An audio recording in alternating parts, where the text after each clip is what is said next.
Assalamualaikum warahmatullahi wabarakatuh. Halo anak-anak, bertemu lagi dengan saya Bu Abdin, Guru Fisika SMK Negeri 1 Ciluak. Nah, kali ini kita akan lanjut membahas materi pengukuran, yaitu tentang jangka sorong. Nah, ingin tahu lebih lanjut? Simak terus video dari Bu Abdin ya. Jangka sorong ya. Jangka sorong itu adalah alat ukur yang digunakan untuk mengukur panjang maupun tebal benda, bisa juga digunakan untuk mengukur diameter dalam maupun diameter luar benda, bisa juga digunakan untuk mengukur kedalaman benda. Nah, dalam penerapannya, jangka sorong ini biasanya dipakai pada dunia teknik ya, khususnya teknik mesin ya. Misalkan pada bengkel mesin bubut, bengkel mesin scrap maupun bengkel motor. Nah, kemudian jenis jangka sorong. Jenis jangka sorong itu ada 3. Yang pertama jangka sorong digital, yang modelnya seperti ini. Jadi hasil pengukurannya nanti bisa langsung terbaca. Nah, kemudian ada jangka sorong manual. Nah, jangka sorong ini yang sering dipakai oleh siswa, ya baik di laboratorium maupun di bengkel-bengkel. Nah, kemudian yang selanjutnya yaitu ada jangka sorong analog atau dial. Nah, jangka sorong ini dilengkapi oleh jarum ya yang menunjukkan hasil pengukuran. Nah, kemudian selanjutnya bagian-bagian dari jangka sorong. Nah, jangka sorong ini mempunyai bagian-bagian, yaitu yang pertama di sini ada yang namanya rahang luar atau rahang bawah. Nah, rahang luar atau rahang bawah ini digunakan untuk mengukur diameter luar dari sebuah benda. Jadi misalkan di sini kalian punya gelas. Nah, gelasnya taruh di sini ya. Nah, maka diameter luar dari gelas itu bisa kita ukur berapa panjangnya, berapa diameternya. Nah, kemudian yang atas ini namanya rahang atas atau rahang dalam. Nah, rahang dalam ini digunakan untuk mengukur diameter dalam dari sebuah benda. Nah, kemudian yang bagian belakangnya ini adalah namanya tangkai ukur kedalaman. Ya, tangkai ukur kedalaman digunakan untuk mengukur kedalaman suatu benda. Nah, kemudian yang paling penting di sini, nah, pada jangka sorong, ya, pada bagian ini adalah skala utama, ya, skala utama dari jangka sorong. Kemudian bagian yang ini, ya, yang bisa digeser-geser ini adalah yang terdapat di sini adalah skala nonius. Nah, ngomong-ngomong soal ketelitian, ya, tingkat ketelitian dari jangka sorong itu ada berbagai macam ya. Ada jangka sorong yang tingkat ketelitiannya 0,02 mm, ada yang 0,05 mm, ada yang tingkat ketelitiannya 0,1 mm. Nah, di sini Bu Abdin ingin kalian tahu bagaimana tingkat ketelitian yang berbeda-beda itu diperoleh. Nah, misalkan gambar yang pertama. Nah, di sini adalah gambar jangka sorong yang tingkat ketelitiannya 0,02 mm. Nah, 0,02 mm ini diperoleh dengan cara membagikan satu bagian saja dari skala utama ya pada jangka sorong ini. Jadi, satu bagian dari skala utama jangka sorong ini dibagi dengan jumlah bagian skala noniusnya. Nah, jumlah bagian dari skala noniusnya. Di sini ada 50 bagian dari skala noniusnya.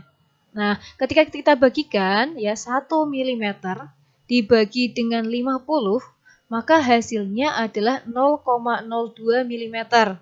Ya, sehingga dapat dikatakan bahwa jangka sorong ini punya ketelitian 0,02 mm atau setara dengan 0,002 cm. Ya, sekali lagi saya ulangi. Jadi, ketelitian 0,02 meter ini diperoleh dengan cara membagi satu bagian dari skala utama dengan beberapa bagian dari skala noniusnya. Nah, kebetulan satu bagian dari skala utamanya ini punya ukuran 1 mm. Nah, sedangkan jumlah bagian skala noniusnya ini ada 50 bagian. Nah, berarti bagikan saja 1 mm dibagi dengan 50 bagian. Maka hasilnya adalah 0,02 mm atau setara dengan 0,002 cm.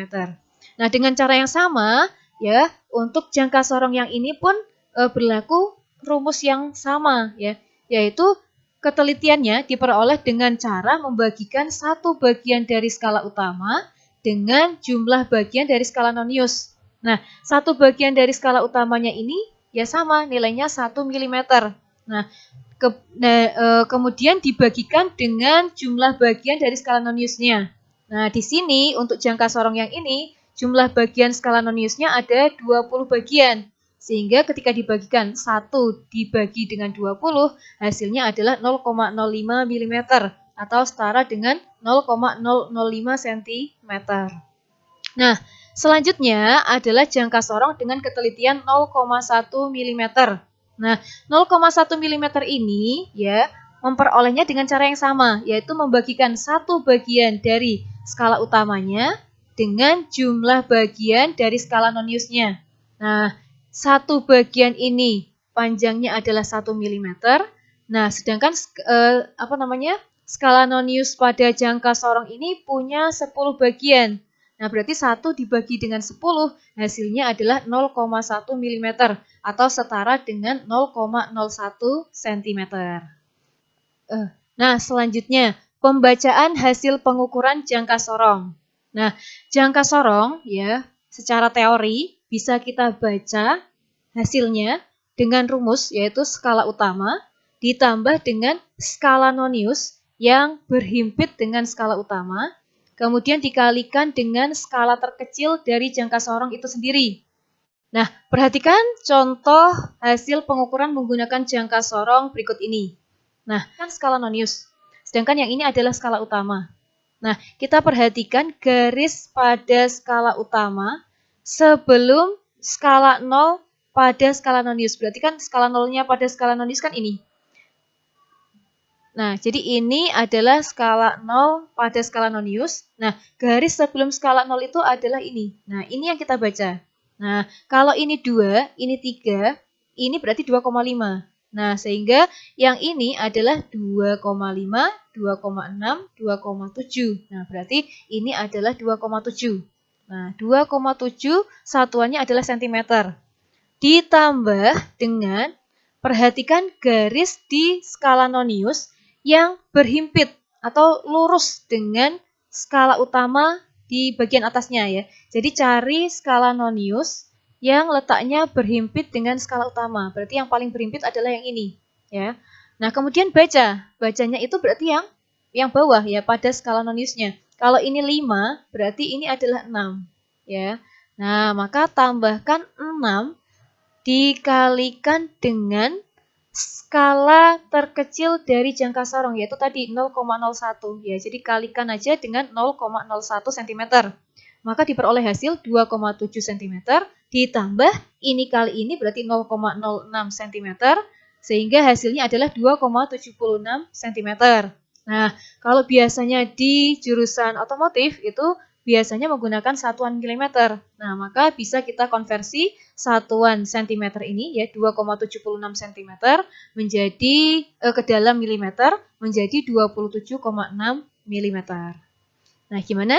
Masih bingung? Kalau masih bingung, kita latihan soal. Mari kita kerjakan satu-satu. Nah, coba untuk jangka sorong yang paling atas dulu ya. Kalian ingat, yang atas ini adalah skala utama, sedangkan yang bawah ini adalah skala nonius. Nah, tugas kalian adalah mencari skala utama yang terletak ya atau skala utama yang ada sebelum skala 0 pada skala nonius. Ya, berarti skala 0 pada skala nonius kan ini. Berarti skala utama yang terletak sebelum skala nonius berarti kan yang ini. Kalau ini 6, ini 7, berarti ini 6,4 ya, 6,1, 6,2, 6,3, 6,4. Nah, berarti 6,4 cm. Nah, selanjutnya kalian cari garis pada skala nonius ya yang letaknya paling berhimpit dengan skala utama. Nah, kalau kita cari yang paling berhimpit adalah ini ya. Kalau ini 0, ini 5, berarti ini 0. Kalau ini 0, ini 5, berarti ini adalah 4. Nah, berarti sekarang kita bisa membacanya. Hasilnya adalah 6,44 cm atau setara dengan 64,4 mm. Mari kita coba lihat hasilnya. Ya, hasilnya adalah 6,44 cm atau 64,4 mm. Nah, selanjutnya kita coba untuk jangka sorong yang ketelitiannya 0,02 mm. Nah, sekarang mari kita baca hasil pengukuran panjang menggunakan jangka sorong ini. Nah, caranya temukan dulu skala utama yang ada sebelum skala 0 pada skala nonius. Nah, berarti garisnya adalah yang ini. Nah, kalau ini 0, ini 1, ini berarti 0,5. Nah, berarti kalau di sini ya, ke skala utama sebelum skala 0 pada skala nonius, berarti yang ini, ya ini adalah 0,3. Nah, kemudian cari garis pada skala nonius yang letaknya paling berhimpit dengan skala utama, berarti yang ini, ya. Jadi di sini sudah ditunjukkan oleh tanda panah yang berwarna merah ini, garisnya adalah yang ini, ya. Nah, karena ini 7, ini 8, ya. Berarti ini adalah 7,2, 7,4, 7,6. Nah, berarti ini adalah 7,6. Sehingga hasil pembacaan menggunakan jangka sorong ini adalah 0,3 ya 0,376 cm atau kalau diubah menjadi milimeter hasilnya adalah 3,76 mm. Nah, kita buktikan iya benar hasilnya ya. Nah, selanjutnya kita coba menggunakan jangka sorong yang ketelitiannya 0,05 mm. Nah, jangka sorongnya adalah yang ini ya. Dengan cara yang sama ya, kalian cari skala utama yang ada sebelum skala 0 pada skala nonius. Jadi sebelum ini di atas itu ada garis. Nah, berarti yang ini ya. Yang ini ya. Kalau yang ini 3 ini setelah angka 0 pada skala nonius. Berarti yang ini ya. Berarti ini adalah 2,9 ya. 2,5 berarti yang ini adalah 2,9. Kemudian cari skala yang paling berhimpit dengan skala cari skala berarti yang panah merah ini. Nah, ya, kalau ini 8, ini 9, berarti ini adalah 8 berapa? 8,5. Nah, berarti hasil pembacaan skala pada jangka sorong ini adalah 2,985 cm. Ya, kita buktikan. Ya, benar. 2,985 cm atau 29,85 mm. Nah, kemudian yang lainnya saya rasa sama. Ya. Nah, anak-anak, demikian tadi ulasan Bu Abdin mengenai jangka sorong. Jangan lupa saksikan terus video dari Bu Abdin selanjutnya. Sekian dari saya. Wassalamualaikum warahmatullahi wabarakatuh.